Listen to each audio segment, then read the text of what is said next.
To je bila igra reprezentacije Srbije. Nekoliko debitanata, mnogi igrači su dobili priliku i verujem da su mnogi iskoristili tu šansu da dobiju poziv i za maj i jun, ali od toga mnogo će zavisiti od njihovih nastupa u klubovima.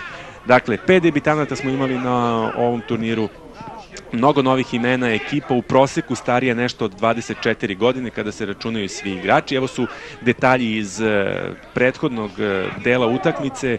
Prvo smo videli šanse iz prvog poluvremena, onda iz drugog. Srbija je tu nekako držala igru i praktično imao se utisak kada god hoće da stignu do gol šanse, do prilike bar za gol.